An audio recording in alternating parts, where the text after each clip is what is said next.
ప్రియమైన వాళ్ళారా, బాగున్నారా? మరి ఒక వచనం ధ్యానించుకుందాం.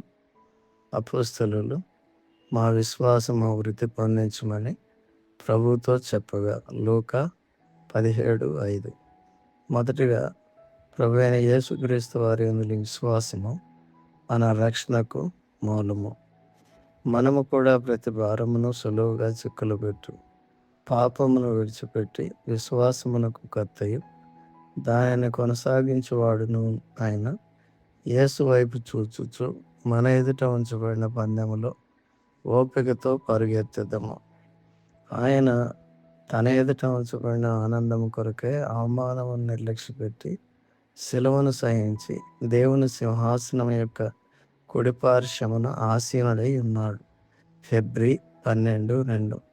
మరియు క్రియలతో కూడిన విశ్వాసం ఈ విధంగా ఉంటుంది. అంతటి పేతురు, వెండి బంగారములు నా యొద్ద లేవు కానీ నాకు కలిగినదే నీకిచ్చుచున్నాను. నజరేయుడైన యేసుక్రీస్తు నామమున నడువుమని చెప్పి వాని కుడి చేయి పట్టుకుని లేవనెత్తును. అపోస్తలుల కార్యములు 3:6. మరియు పరీక్షకు నిలిచే విశ్వాసం. మేము సేవించుతున్న దేవుడు మండుచున్న వేడిమి గల ఈ అగ్నిగుండములో నుండి మమ్మను తప్పించి రక్షించుటకు సమర్థుడు. మరియు నీ వశమున పడకుండా ఆయన మమ్మను రక్షించును. ఒకవేళ ఆయన రక్షింపకపోయినను రాజా.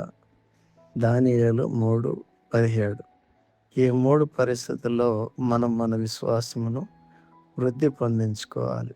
ప్రభువు ఆ రీతిగా మిమ్మల్ని దీవించి విశ్వాసమందు బలపరిచి స్థిరపరచునుగాక. ఆమేన్.